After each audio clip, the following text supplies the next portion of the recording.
to see Inspector Lestrade at once. Your name, sir? Dr. John Watson. He's expecting you, sir. In a way, I believe he is.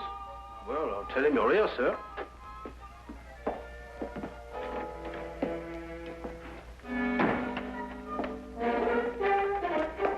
You can go in, sir. Ah, Dr. Watson, I didn't expect to have the pleasure of seeing you again so soon. Will you kindly read that? What is it? Read it. Oh. Yes, sir. Oh. I think it's disgraceful, sir. Absolutely disgraceful. What? Yes, and I'm glad you're here so that I can tell it to you personally. Why, you and I both know that it was Sherlock Holmes who solved the Cunningham case. If it wasn't for his brilliance and his persistency, the facts would never have been brought to light. And I think it's scandalous, sir, that the newspapers should have given me all the credit and said so very little about his magnificent achievement. What do you think, Doctor? I absolutely agree with you.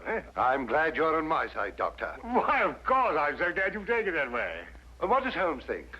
Oh, he doesn't mind. You know, he doesn't care who gets the credit. Oh, dear old Holmes, such a modest fellow. Yes, well, look, you must give him my kind regards. Yes. And tell him that, although I know he doesn't think anything about it, I intend to get the newspapers to get the facts straight. Well, that's very good of you, Inspector. Oh, what's Holmes doing these days? Well, the last time I saw him, he was playing about with a lot of ink smudges and talking about the prints that fingers make. No.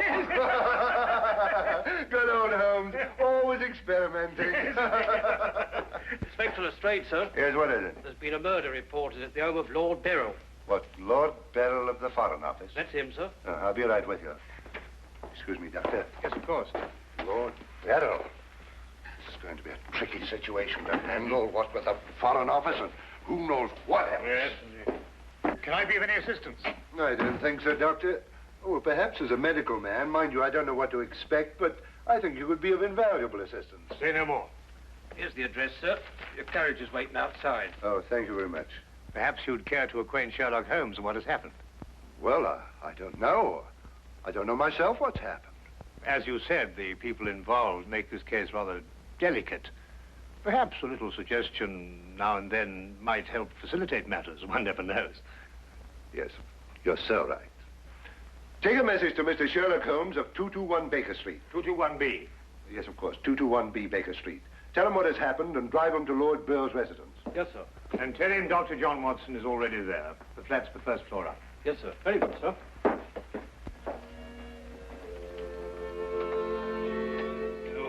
221B Baker Street.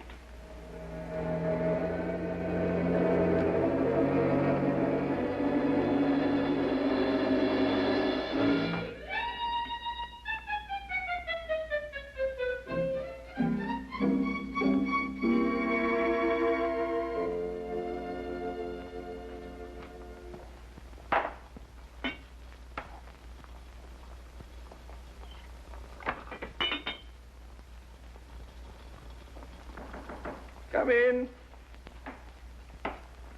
Excuse me, Mr. Holmes. Yes? A message for you, sir. There's been a murder committed at the home of Lord Beryl. Inspector Lestrade and Dr. Watson have already gone there. Thank you. Would you care to have some tea? Some tea, sir? Yes. Is that what you're making? Oh, come along. Come and have a look at this. I'm working on an extract from a special series of pygmy poisons. Oh, very interesting, sir. Tea? Well, yes, I don't mind if I do. You take milk? Yes, sir, please, sir, if I may. Splendid. Sugar? Thank you, sir. Where did I put that sugar? Ah, that's it. It's right here. Help yourself. Thank you, sir. So.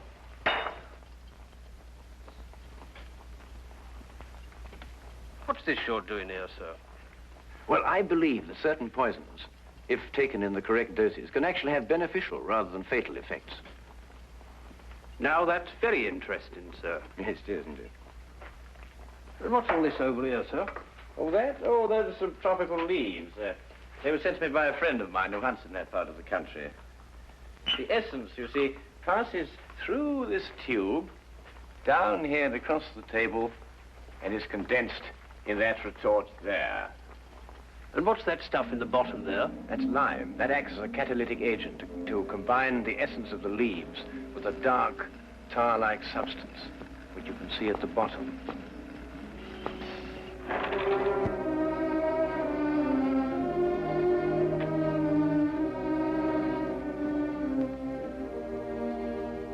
Inspector Lestrade, I demand to see my wife. You've kept me waiting half an hour, and now I should like an explanation. Of course, you're entitled to one, sir. You know that Karl Oberstein was murdered in your study. I was informed of that, and it is a tragedy, of course. But I still don't see that is... Lord Beryl, your wife has confessed to shooting him. What? That's why I couldn't allow you to see her. We were taking her statement. What does she say? Apart from the actual confession of murder, she refuses to say anything. You may go in now if you wish, Lord Beryl.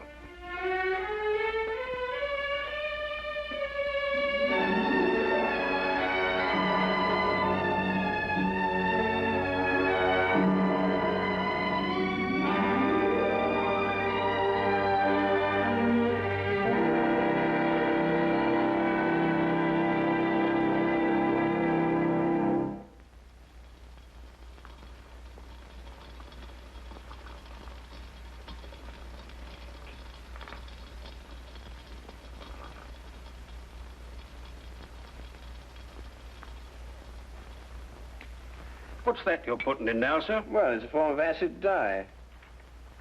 Yeah. That's all right. Oh, where have you two been all the afternoon? Didn't the sergeant tell you? Oh, yes, I remember. There was a murder somewhere. Was it interesting? No, Mr. Dwight. Uh-huh. Well, Lestrade, come and have whiskey and soda. Whiskey and soda, Lestrade. I don't know. I'll be off duty in 5 minutes. Yes, I think that'd be all right. Neat for me. Well, sit down if you can find yourself a place. There you go. yes, well, I think we can leave that to boil for a little while now. Now, gentlemen, what's the problem? Who was murdered? A man named Karl Oberstein. Oberstein. Oberstein. Oh, yes, I remember. An Austrian chap. He was originally, but of course, for a number of years, he's been a freelance agent. Mm-hmm. Buying and selling anything he can get his hands on, eh? But his hands in a bit too much this time. Lady Beryl shot him. Holt Smith, 38. Oh, really? It was a nasty bit there. I examined the body before it was removed. Entire back of the head gone. Instantaneous death, of course. Did you find the bullet? No, the police surgeon will do that. It hadn't come out. Yes, and that shot in the back of the head removes any possible chance Lady Beryl may have had of claiming self-defense. You're off duty now, aren't you, Wilkins? Yes, sir. You may go home. Thank you, sir. It's been a pleasure working for you this afternoon, Mr. Holmes. I'd like to know how it all turns out. I'll let you know. Thank you, sir. Good afternoon, sir. I feel sorry for Lord Beryl. There'll be quite a scandal when this appears in the papers. Yes, it certainly will be. I wonder why Lady Beryl lied to you. What nationality was Lady Beryl originally? Well, she was born in Austria, although she was brought up in America. She's been here in England for the past 5 years, since her marriage, you know. It's a shame a woman like her has to remain in prison. Still, she might decide to tell you...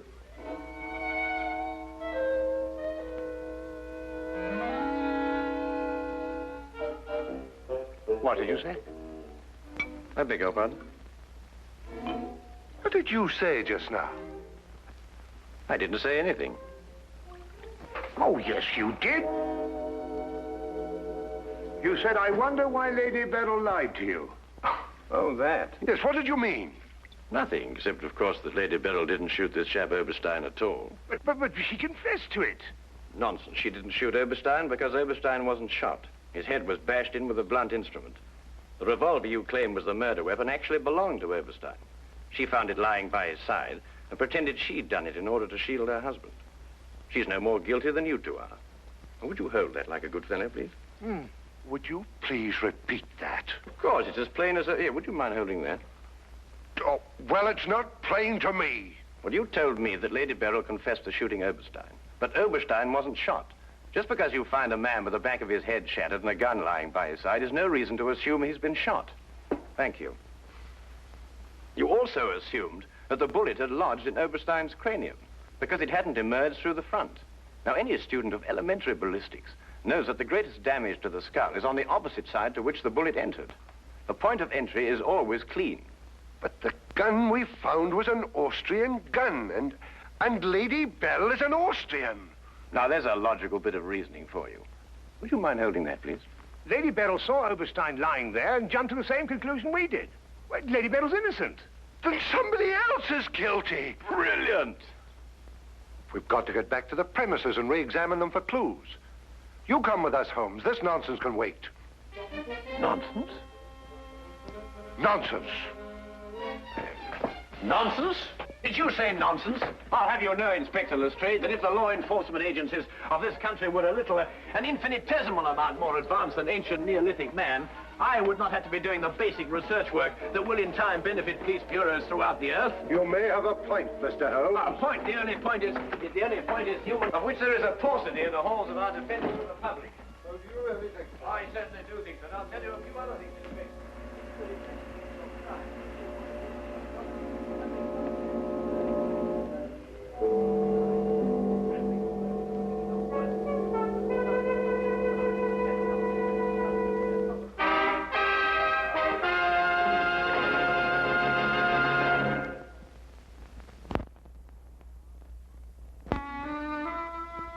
And now we return to the case of Lady Beryl. Yes, is to be dependent 90% on a good memory. Details, Lestrade, those are the things. She's in here. Normally I'd detain her for confessing to a crime she didn't commit, but... Well, what with the Foreign Office and all that, I don't believe I will. No, Lestrade, you don't want to hold her. Much easier to solve the crime if she's out. Exactly. Inspector Lestrade.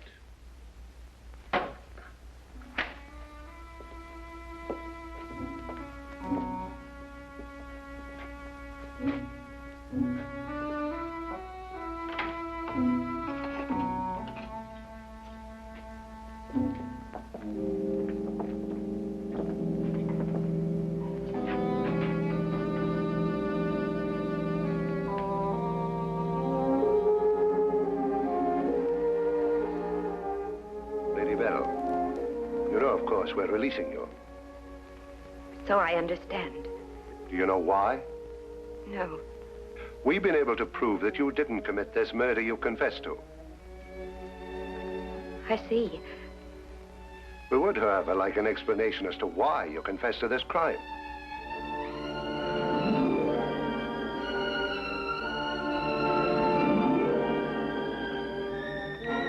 I prefer not to explain my actions, Inspector. You realize, of course, that your actions are in themselves punishable and that we could detain you. I see. You still prefer to make no statement? That is correct. Very well, Lady Beryl. You'll be released as soon as the formalities can be cleared. Thank you. Human beings lie to gain, to cover, or to protect.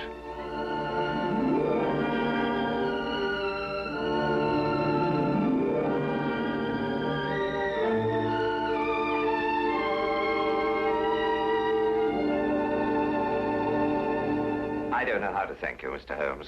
Please consider me forever in your debt. Not at all.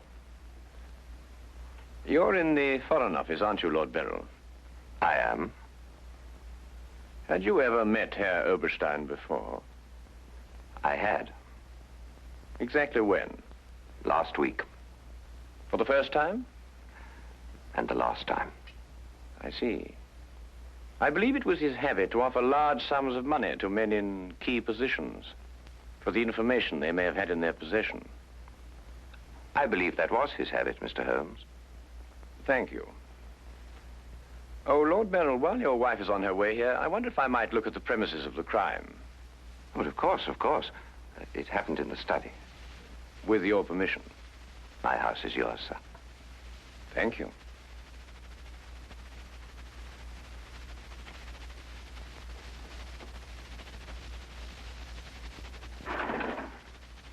Well, now, let me see. Karl Oberstein was lying about there. Of course, it's been removed. Yes, yes, of course. I see you cleaned everything up with your usual remarkable efficiency, Lestrade. Now, look here, Holmes. I didn't know there was going to be any mystery about this affair. Oberstein's head was here, Holmes, and his feet were there. Thank you, Watson.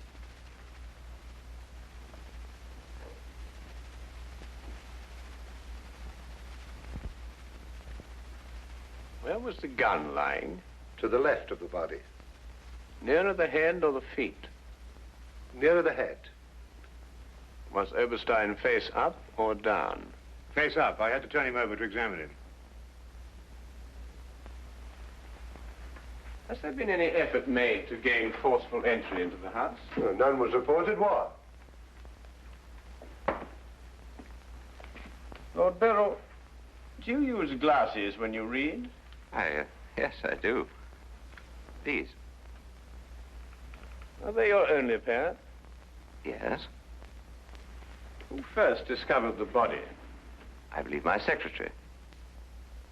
Is he here? Yes. I'll call him. Thank you.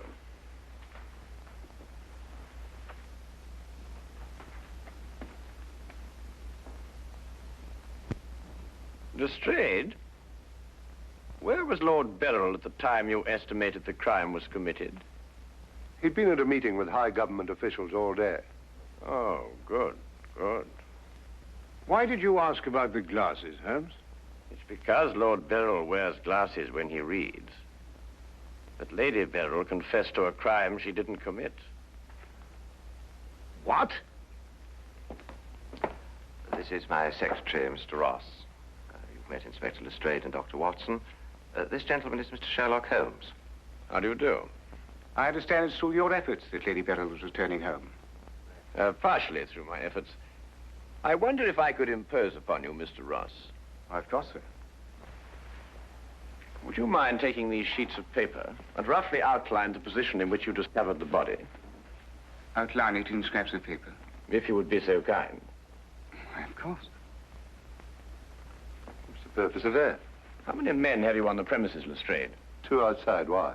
Good, good. I wonder if you'd mind taking them into the garden behind this window and making a thorough search of the premises for a radius of 30 feet. Looking for what? Anything that doesn't belong in a garden. Are you serious, Holmes?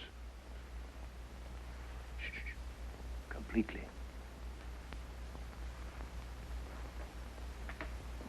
Let's got him out of our way. Have you examined your safe, Lord Beryl? I have, Mr. Holmes. All my papers are intact. Excellent, excellent. Does Mr. Ross have the combination to your safe? Yes? There's been no question of robbery. Of course not, Ross. One must ask these questions in an investigation. Of course. Good afternoon, Lady Beryl. Nina, my darling. How are you? I'm all right, George. Quite all right. You must rest. This experience must have been horrible for you. It's all right. It didn't last long enough to be too difficult. I don't know how, but Holmes has solved the entire thing.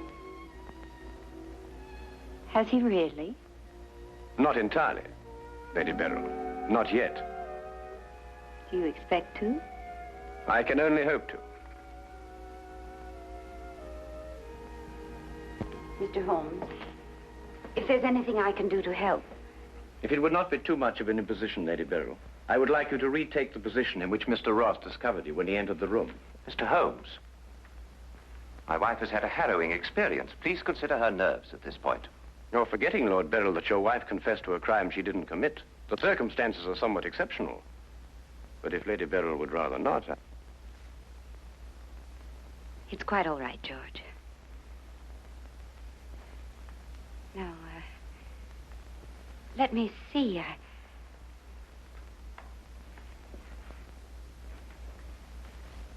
I was standing here. Exactly there? I believe so. Mr. Ross, are you quite certain that that is the position in which Lady Beryl was standing? Well, if you'll pardon my saying so, Lady Beryl, just for the sake of accuracy, you understand, I believe you were standing just a bit further to your left. A little to your left, Lady Beryl. Like that? Yes, I'd say right there. Good. Now, Lady Beryl had a revolver in her hand. Mr. Holmes. That is correct. In which hand? My right hand. Mr. Ross? That's right. Lady Beryl's right hand. Lord Beryl, do you happen to have a revolver in the house? Yes, I have. May I have it? I'm not going to ask my wife to... Yes, I am. If your wife has no objection. Of course she has objections. I have no objections, Mr. Holmes.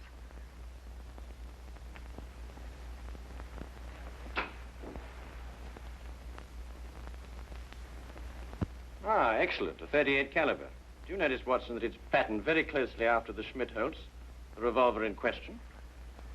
Lady Beryl, is that the way you held it?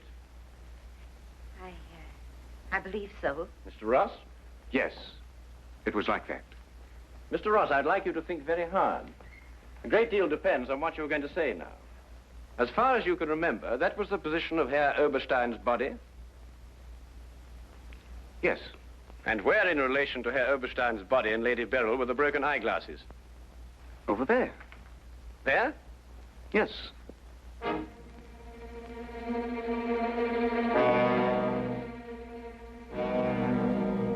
Watson, were there any glasses on the floor when you found the body? Absolutely not. You're positive? Positive. That's right. I didn't know what I was saying. There were no glasses on the floor at all. There weren't any glasses on the floor when you found Lady Beryl bending over the body. But there were when you sent Herr Oberstein crashing to the ground.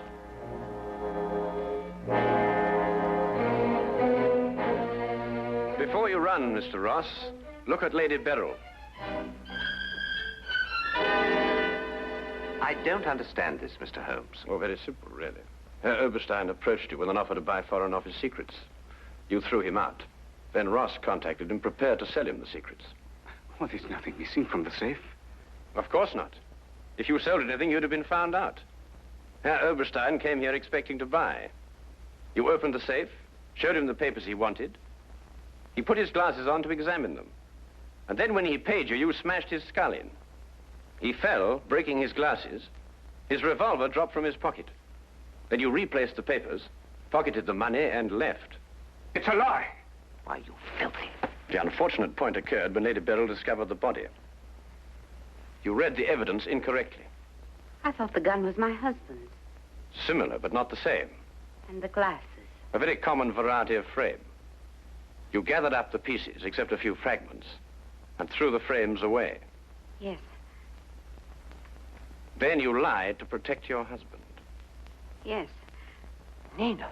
Brilliant, Holmes. Absolutely brilliant. Thank you, Watson.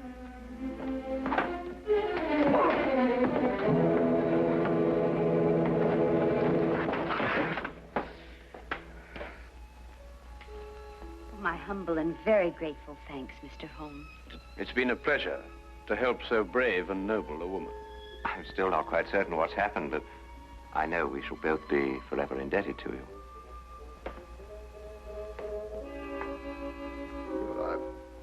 Searched the whole garden, Holmes. Couldn't find anything but this old pair of glasses. They're broken at that. Really? Mr. Holmes has solved the entire case, Inspector. He has? How? By the little things, Lestrade. The little things that one must remember. The little things that make the difference between success and disaster. One must never forget that the difference between... Good heavens. Watson, What is it, Holmes? I left the gas on under the experiment. All Baker Street will be blown up. Holmes, I turned it off. Oh. Straight, hold that.